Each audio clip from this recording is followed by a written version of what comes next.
ಓಂ ಪ್ರಾಂ ಪ್ರೀಂ ಪ್ರಾಂ ಸಹ ಶನಿಶ್ಚರಾಯ ನಮಃ. ನಮಸ್ತೆ ವೀಕ್ಷಕರೇ, ನಾನು doctor Vinita Rajesh. Star destiny ವೀಕ್ಷಕರಿಗೆ ಎಲ್ಲರಿಗೂ ನನ್ನ ಕಾರ್ಯಕ್ರಮಕ್ಕೆ ಸ್ವಾಗತ. ಇವತ್ತು ನಾನು ಮಾತಾಡ್ತಿರೋಂಥದ್ದು ಮೀನ ರಾಶಿಯಲ್ಲಿ ಹುಟ್ಟಿರುವಂಥವ್ರ ಬಗ್ಗೆ, ವಿಶೇಷವಾಗಿ ಡೇಟ್ ಆಫ್ ಬರ್ತ್ ಟೈಮಿಂಗ್ಸ್ ಪ್ರಕಾರ ಮೀನ ರಾಶಿ ಇದೆ. ಖಂಡಿತ ಈ 3 ನಕ್ಷತ್ರದಲ್ಲಿ ನಿಮ್ದೊಂದು ನಕ್ಷತ್ರ ಆಗಿರುತ್ತೆ. ಪೂರ್ವ ಭಾದ್ರ ನಕ್ಷತ್ರ 4ನೇ ಚರಣ ಮಾತ್ರ, ಉತ್ತರ ಭಾದ್ರ ನಕ್ಷತ್ರ ಮತ್ತೆ ರೇವತಿ ನಕ್ಷತ್ರ, ಇವೆರಡು ನಕ್ಷತ್ರದ್ದು 4 ಚರಣಗಳು ಸಹ ನಾವು ಮೀನ ರಾಶಿಯಲ್ಲೇ ಕಾಣ್ತೀವಿ.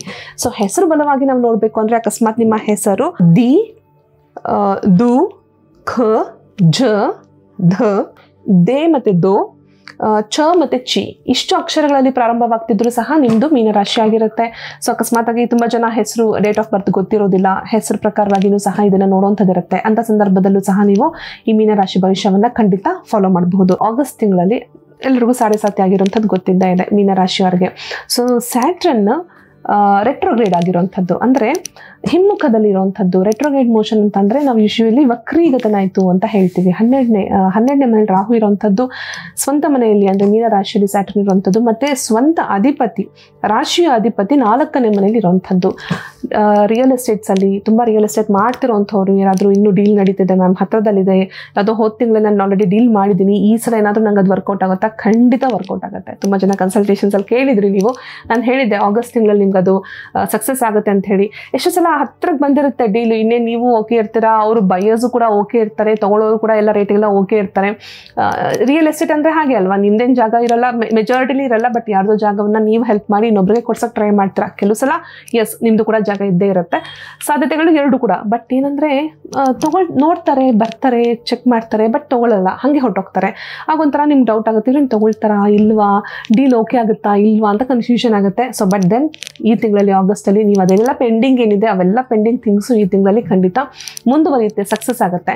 ಇಟ್ ಈಸ್ ಗುಡ್ ಟೈಮ್ ಅಂತಲೇ ಹೇಳ್ಬೋದು. ಎರಡನೇದು ತುಂಬ ಇಂಪಾರ್ಟೆಂಟ್ ಆಗಿರೋಂಥದ್ದು, ಹಳೆಯದು ಯಾವ್ದಾದ್ರು ದುಡ್ಡು ನೀವು ಸ್ಟಕ್ ಆಗಿದ್ದರೆ, ಯಾವುದಾದ್ರೂ ದುಡ್ಡು ಬರಬೇಕು ಅನ್ನೋದಿದ್ರೆ, ಅಥವಾ ಲೋನ್ಸ್ ಅಪ್ರೂವ್ ಆಗಬೇಕು ಅನ್ನೋದಿದ್ರೆ, ಯಾವುದೋ ಒಂದು ಲೋನ್ ಅಪ್ಲೈ ಮಾಡಿದ್ರ ಬಟ್ ಅಪ್ರೂವ್ ಆಗ್ತಿಲ್ಲ, ಏನೋ ಡಿಲೇ ಹೇಳ್ತಿರ್ತಾರೆ, ಇದು ವೆಯ್ಟ್ ಮಾಡಿ, ಹಂಗೆ ವೆಯ್ಟ್ ಮಾಡಿ ಅಂತ ಹೇಳಿ ಡಿಲೇ ಹೇಳ್ತಿರ್ತಾರೆ. ಅಂಥ ಸಂದರ್ಭದಲ್ಲೂ ಸಹ ನೀವು ಈ ಒಂದು ಥಿಂಗ್ಸ್ನ ನೋಡ್ಬೋದು. ಖಂಡಿತ ವರ್ಕೌಟ್ ಆಗುತ್ತೆ. ಬರುತ್ತಾ ಮ್ಯಾಮ್? ಎಸ್, ಲೋನ್ಸು ಅಪ್ರೂವ್ ಆಗುತ್ತೆ.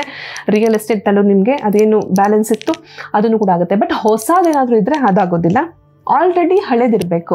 ಅಂದರೆ ನೀವು ರಿಯಲ್ ಎಸ್ಟೇಟ್ ಡೀಲಿಂಗ್ಸ್ನ ಆಲ್ರೆಡಿ ಮಾತಾಡಿರೋಂಥದ್ದು ಇರಬೇಕು, ಅಥವಾ ನೀವು ಯಾವುದಾದ್ರೂ ದುಡ್ಡನ್ನು ವೆಯ್ಟ್ ಮಾಡೋವಂಥದ್ದು, ಅಂದರೆ ಆಲ್ರೆಡಿ ನೀವು ಅಪ್ಲೈ ಮಾಡಿರೋವಂಥದ್ದು ಆ ರೀತಿ ಇರಬೇಕು. ನಾನು ದುಡ್ಡು ಕೊಟ್ಟಿದ್ದೀನಿ ಯಾರಿಗೂ, ಅದು ರಿಟರ್ನ್ ಬರುತ್ತಾ, ಅದು ಸ್ವಲ್ಪ ನಿಧಾನನೇ ಇದೆ. ಯಾಕಂದರೆ 5ನೇ ಮನೆ ವಿಶೇಷವಾಗಿ ಬುಧಾದಿತ್ಯ ಯೋಗ ಇರೋವಂಥದ್ದು, ಅಂದರೆ ಬುಧ ಮತ್ತು ಸೂರ್ಯ ಇರೋವಂಥದ್ದು 5ನೇ ಮನೆ. ಗೇನ್ಸ್ ನಾವು ನೋಡೋವಂಥದ್ದು ಮೇಯ್ನಾಗಿ ನಿಮಗೆ ಬರಬೇಕಾಗಿರೋಂಥ ದುಡ್ಡೆಲ್ಲ ಬರೋವಂಥದ್ದು ಅಂದರೆ ಗೇನ್ಸ್ ಅಂತಲೇ ಅರ್ಥ ಆಗುತ್ತೆ, ಅಂದರೆ ಬರಬೇಕಲ್ವಾ ನಿಮಗೆ. ಸೊ 5ನೇ ಮನೆ ಇರೋದ್ರಿಂದ ಸ್ವಂತವಾಗಿ ಕೊಟ್ಟಿರುವಂಥದ್ದು, ಅಂದರೆ ರಿಲೇಷನ್ಸ್ ಕೊಟ್ಟಿರುವಂಥದ್ದು, ಫ್ರೆಂಡ್ಸ್ ಕೊಟ್ಟಿರುವಂಥದ್ದು ಅಂಥ ವಾಪಸ್ ಬರೋವಂಥದ್ದು ಯಾವುದೇ ಸೂಚನೆ ಈ ತಿಂಗಳಲ್ಲಿಲ್ಲ. 6ನೇ ಮನೆ ಕೇತು ಇದೆ. ಸಡನ್ನಾಗಿ ಯಾರಾದರೂ ನಿಮಗೆ ಆಪೋಸಿಟ್ ಆಗಿಬಿಡೋದು, ಈಗ ಕೆಲಸದಲ್ಲಿ ಜಾಬಲ್ಲಿ ಇರ್ತೀರಾ, ಕೆರಿಯರಲ್ಲಿ ಇದ್ದೀರಾ, ಅಥವಾ ಜಾಬಿಗೆ ಟ್ರೈ ಮಾಡ್ತಿದ್ದೀರಾ, ಏನೋ ಒಂದು ನಿಮ್ಮ ಪ್ರೊಫೈಲ್ನ ಹೋಲ್ಡ್ ಮಾಡೋವಂಥದ್ದು, ಅಥವಾ ಸಡನ್ನಾಗಿ ನಿಮಗೆ ಇಲ್ಲ ಸೆಲೆಕ್ಟ್ ಆಗಿಲ್ಲ, ನಾವು ನೆಕ್ಸ್ಟ್ ತಿಳಿಸ್ತೀವಿ ಅಂತ ಹೇಳಿ ಮುಂದಕ್ಕೆ ಹಾಕುವಂಥದ್ದು, ಈ ರೀತಿಯಾದ ಸಂದರ್ಭಗಳು ಕಾಣ್ತಿದೆ ಮೀನರಾಶಿಯವರಿಗೆ. 7ನೇ ಮನೆ ಕುಜ. 7ನೇ ಮನೆ ಕುಜ ಇದ್ದಾಗ ಲ್ಯಾಂಡ್ ರಿಲೇಟೆಡ್ ಆಗಿ ಮನೆ ಬದಲಾವಣೆ ಮಾಡುವಂಥದ್ದು, ಅಥವಾ ನೀವಿರೋಂತಹ ಮನೆಯಲ್ಲಿ ಏನಾದರೂ ಸಮಸ್ಯೆ ಆಗುವಂಥದ್ದು, ಅದರಿಂದ ನಿಮಗೆ ಮನಸ್ಸು ಕಿರಿಕಿರಿ ಆಗುವಂಥದ್ದು, ಚೇಂಜ್ ಮಾಡೋಣ, ಮನೆ ಬದಲಾಯಿಸೋಣ ಅಂತ ಹೇಳುವಂಥದ್ದು, ಈ ರೀತಿಯಾದ ಸಂದರ್ಭಗಳನ್ನ ನಾವು ಕಾಣಬಹುದು. ಹೆಲ್ತ್ ವಿಚಾರವಾಗಿ ನಾನು ನಿಮಗೆ ತಿಳಿಸ್ಕೊಡ್ತಾ ಇದ್ದೆ. ಆ್ಯಕ್ಚುಲಿ ಹೆಲ್ತ್ ಸ್ವಲ್ಪ ಡಿಫ್ರೆಂಟ್ ಆಗಿದೆ, ವಿಭಿನ್ನವಾಗಿರೋಂಥ ಸಮಸ್ಯೆ ಅಂತ ಹೇಳ್ಬೋದು. ನಿದ್ರಾಹೀನತೆ ಅದು ಒಂದು, ಅದರ ಜೊತೆಗೆ ತುಂಬ ಥಾಟ್ ಫ್ಲೋ ಜಾಸ್ತಿ, ಸ್ಟ್ರೆಸ್, ಒಂಥರ ಏನು ಮಾಡೋಕ್ಕೋದ್ರೂ ಸ್ಟ್ರೆಸ್ಸು, ತುಂಬ ಪ್ರೆಷರೈಸ್ ಆಗೋದು. ಬಟ್ ಆ ಥರ ಏನೂ ಇಲ್ಲ, ಬೇರೆಯವ್ರು ನೋಡಿದಾಗ ಹೇಳ್ತಾರೆ ಏನೂ ಇಲ್ಲ, ನೀನೇ ತಲೆ ಕೆಡಿಸ್ಕೊತಾ ಇದೆಯಾ ಅಷ್ಟೇ, ಆ ಥರ ಎಲ್ಲ ಏನೂ ಸಮಸ್ಯೆ ಇಲ್ಲ, ಪ್ರೆಷರೈಸ್ ಆಗ್ತಿದೆ ಅಂತ. ಬಟ್ ನಿಮಗೆ ಒಂಥರ ತುಂಬ ಪ್ರೆಷರೈಸ್ ಆಗ್ತಿರೋಂಥದ್ದು, ತುಂಬ ಜಾಸ್ತಿ ಕೆಲಸ ಇದೆ ಅನ್ನೋ ಥರ ಅನಿಸೋದು, ಸ್ಟ್ರೆಸ್ ಲೆವೆಲ್ಸು ಜಾಸ್ತಿ ಆಗುವಂಥದ್ದು. ಈ ಲಕ್ಕಿ ನಂಬರ್ಸ್ನ ಫಾಲೋ ಮಾಡಿ ನೀವು ಈ ತಿಂಗಳಲ್ಲಿ 1, 5 ಮತ್ತು 9, ಅಂದರೆ ನೀವು ಕಾಂಬಿನೇಷನ್ ಆಫ್ 1 ಅಥವಾ ಕಾಂಬಿನೇಷನ್ ಆಫ್ 5, ಕಾಂಬಿನೇಷನ್ ಆಫ್ 9 ಸಹ ನೀವು ಬಳಕೆ ಮಾಡ್ಬೋದು. ಈ ಹೋಲ್ ಮಂತ್ ನಿಮ್ಗೆ ಅದು ಲಕ್ಕಿ ಕೊಡುತ್ತೆ. ಏನೇನಕ್ಕೆ ಮಾಡ್ಬೋದು ಮ್ಯಾಮ್? ನೀವು ಹೊಸದಾಗಿ ಮನೆ ಬದಲಾವಣೆ ಮಾಡ್ತಿದ್ರೆ, ಜಾಬ್ ಚೇಂಜ್ ಮಾಡ್ತಿದ್ರೆ ಆ ಡೇಟ್ಸ್ನ ನೀವು ಸೆಲೆಕ್ಟ್ ಮಾಡ್ಕೊಳ್ಬಹುದು. ಏನಾದರೂ ಅಂಗಡಿ ಓಪನ್ ಮಾಡ್ತಿದ್ರೆ ಅಥವಾ ಶಿಫ್ಟ್ ಆಗ್ತಿದ್ರೆ ಅಥವಾ ಮನೆ ಹೊಸದಾಗಿ ಸ್ಟಾರ್ಟ್ ಮಾಡ್ತಿದ್ರೆ ಹೊಸ ಮನೆ ಗೃಹ ಪ್ರವೇಶ ಮಾಡ್ತಿರೋಂಥದ್ದು ಇರಬಹುದು, ಅಥವಾ ಯಾರು ಜಾಬ್ ಇಂಟರ್ವ್ಯೂ ಕ್ಲಾಸಸ್ಗೆ ಸ್ಟಾರ್ಟ್ ಮಾಡೋವಂಥದ್ದು, ಕಾಲೇಜ್ಗೆ ಹೋಗ್ತಿದ್ದೀರಾ, ಹೊಸ ದಿನ ಅಡ್ಮಿಷನ್ಸ್ಗೆ ಹೋಗ್ತಿದ್ದೀರಾ, ಇಂಥ ಟೈಮ್ಗೆಲ್ಲ ನೀವು ಈ ಒಂದು ನಂಬರ್ಸ್ನ ನೀವು ಫಾಲೋ ಮಾಡ್ಬೋದು. ಲಕ್ಕಿ ಡೇಸ್ ಬಂದು ಸೋಮವಾರ ಮತ್ತು ಬುಧವಾರ.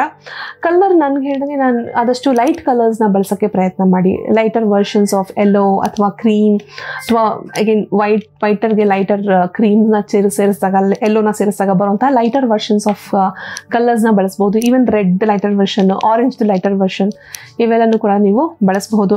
ವಿಶೇಷವಾಗಿ ಪೂರ್ವಭದ್ರ ನಕ್ಷತ್ರಕ್ಕೆ ನಾನು ಹೇಳ್ದಂಗೆ ಅದೇ ತುಂಬ ಒಂಥರ ಇಲ್ಯೂಷನ್, ಅಂದರೆ ಸ್ಟ್ರೆಸ್ ಲೆವೆಲ್ಸ್ ಯಾಕೆ ಜಾಸ್ತಿ ಆಗುತ್ತೆ, ಸ್ವಲ್ಪ ಕನ್ಫ್ಯೂಷನ್ ಕ್ರಿಯೇಟ್ ಆಗುತ್ತೆ, ಅದರಿಂದ ಸ್ಟ್ರೆಸ್ ಲೆವೆಲ್ ಜಾಸ್ತಿ. ಪೂರ್ವಭದ್ರ ನಕ್ಷತ್ರದವರು ಏನೋ ಒಂಥರ ಒಂದು ಡಿಸಿಷನ್ ತೊಗೊಳೋದಕ್ಕೆ ಪ್ರಯತ್ನ ಮಾಡ್ತಿರ್ತಾರೆ. ಮೇ ಬಿ ಈಗ ಮಕ್ಕಳ ವಿಚಾರ ಹೇಳ್ಬೋದು, ಎಜುಕೇಷನ್ ಯಾವ್ದು ತೊಗೊಳ್ಳಿ, ಯಾವ ಸ್ಟ್ರೀಮ್ ತೊಗೊಳ್ಳಿ ಗೊತ್ತಾಗ್ತಿಲ್ಲ, ಅಥವಾ ಏನು ಮಾಡಿದ್ರೆ ಗೊತ್ತಾಗ್ತಿಲ್ಲ.